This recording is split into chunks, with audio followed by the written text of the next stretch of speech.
মানুষ কত রকমভাবে মুরগি হয়। আমার ধারণা ভারতের অধিকাংশ জনগণ যারা তাদের প্রিয় দলের উত্থান দেখতে চান এবং যে দলটাকে তারা ঘৃণা করেন তার পতন দেখতে চান, তারা কত রকমভাবে মুরগি হয় তারা নিজেরাও সম্ভবত জানেন না। সেটাই বোধহয় মুরগি হওয়ার সবচেয়ে একটা সেরা প্রসেস, যে মুরগি হয় সে বোঝেও না কীভাবে মুরগি হচ্ছে। কেন বলছি, ধরুন কালকে এর জয়, কালকে বেসিক্যালি যে বিজেপি গোহারা হারলো, হ্যাঁ, আমাদের পিকের কাছে, তো প্রশান্ত কিশোরের কাছে যে হারলো গোহারা, তাতে একদম বিজেপি বিরোধীরা এবার বিজেপি গেল, বিজেপি কি ঘৃণা বিজেপির চারিদিকে, আর প্রচণ্ড একদম এইটা। আমি তো মিটমিট করে হাসছি, আমি আপনাদের কিছু স্ট্যাটিস্টিক্স দিলাম। আমি তো প্রথম থেকে মনে হচ্ছে একটা গট আপ কেস আছে মধ্যেখানটায়। আজকে কী হলো, আজকে প্রশান্ত কিশোর নিজেই সেটা ক্লিয়ার করে দিল। প্রশান্ত কিশোর আজকে কী বললেন যে দেখো, বিহারে তো ডবল ইঞ্জিন সরকার চলছে, এবং এই ডবল ইঞ্জিন সরকার যদি এটা করতে পারে যে বিহারের ছেলেদের যাতে বিহারে থাকে, আর যদি বাইরে চাকরির জন্য না যেতে পারে, বিহারে বিহারের সন্তানদের জন্য জীবিকা তৈরি হয়, আমি তো বিহারের লোককে বলবো বিজেপিকে ভোট দিতে। প্রশান্ত কিশোর বলছেন যে উনি বলবেন বিহারের লোককে বিজেপিতে ভোট দিতে। উনি আজকে বলেছেন যদি ডবল ইঞ্জিন সরকার তার প্রতিশ্রুতি পূর্ণ করতে পারে, বিহারে ছেলে মেয়েদের জন্য চাকরি তৈরি করতে পারে। আবার এটাও বলছেন যে যদি বিজেপি ডবল ইঞ্জিন সরকার তার প্রতিশ্রুতি পূরণ করতে ব্যর্থ নয়, আমি বলবো বিজেপিকে ভোট না দিয়ে বিজেপিকে সরাও। একদম সোজা কথা। বিহারের 90% লোক তাই চাই। আপনি বিজেপি বিরোধী বা বিজেপির পক্ষে কী চাই তাই দিতে হবে না, 90% লোক এটাই চাই। পশ্চিমবঙ্গ তাই, যদি বিজেপি সরকার কাজ করতে পারে লোকে বলবে থেকে যাক, না কাজ করতে পারলে চলে যাক। ওই রকম আমি জন্ম থেকে বিজেপি বিরোধী আর জন্ম থেকে প্রো বিজেপি এসব চলে না, ঠিক আছে। অর্থাৎ প্রশান্ত কিশোর সাধারণ মানুষের মনের কথাটাই কিন্তু আজকে বলেছেন।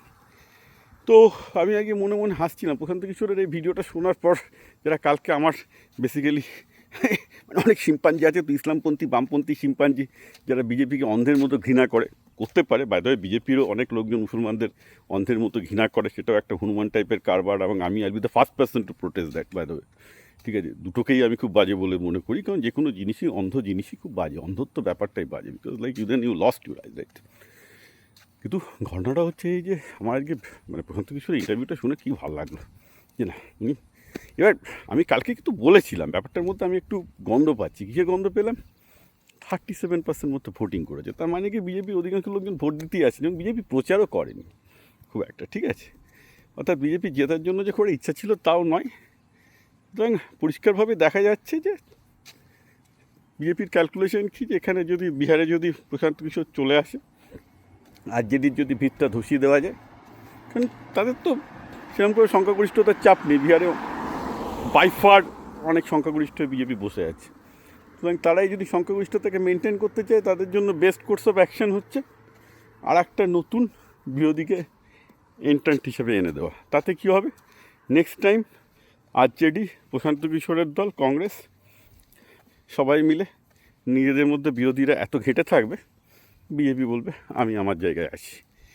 এবং এটা পশ্চিমবঙ্গেও কিন্তু একই জিনিস বিজেপি করার চেষ্টা করবে, কারণ পশ্চিমবঙ্গের সুবিধা হচ্ছে পশ্চিমবঙ্গে এমনিতেই বিজেপি এখন বিরোধীরা ছত্রভঙ্গ, না অত হয়তো মাথা ব্যথা নেই। যেই মুহূর্তে পশ্চিমবঙ্গে মনে হবে যে একটা সলিড বিরোধী আছে, যেটা অ্যাকচুয়ালি বিহারে আছে আরজেডি, আপনি দেখুন কালকে আমি কিন্তু একবার বলেছিলাম কালকের ভোটে কিন্তু সবচেয়ে বড় লস করলো আরজেডি, কারণ যে বিরোধিতার যে একটা স্ট্রং জায়গা ছিল, বিরোধী ভোট যে একটা জায়গায় যেত, that is finished. Say mathematical calculation. সমস্যাটা কী হচ্ছে, যারা রাজনীতির খেলা খেলে, যারা ক্ষমতায় আছে খেলা খেলে, তাদের ক্যালকুলেশন আর জনগণের ক্যালকুলেশনের মধ্যে পার্থক্য থাকে। যারা খেলছে ওপরে তারা আইকিউ লেভেল 140, আর যারা এই শিম্পাঞ্জির মতো হুক্কা হুয়া করে বেড়াচ্ছে, অনুমানের মতো লাফিয়ে বেড়াচ্ছে, তাদের আইকিউ লেভেল 20। তারা চোখের সামনে যেটা দেখছে তারা সেটাকেই বিশ্বাস করছে। বাট আই থিঙ্ক বেসিক্যালি প্রশান্ত কিশোরের জয়, আমি আবার বলছি, ইটস অ্যান অ্যাডভান্টেজ বিজেপি। এর মানে এই নয় যে এটা দিয়ে বিজেপি তার ক্ষোভ রাখতে পারে। মানুষ যখন খুব খোঁজে যায় কিছুই ম্যানেজ করা যায় না, যেটা তৃণমূল পারলো না, সেটা হতেই পারে। আমি আবার স্বীকার করছি যে সবসময় যে ক্যালকুলেশন খাটবে তাও না। বাট ওভারঅল আমি তো এখানে একটা বেশ বিজেপির একটা খেলা, বেশ পারফেক্ট খেলার একটা ছাপ দেখতে পাচ্ছি, যে বেশ জমিয়ে বিজেপি খেলে দিয়েছে।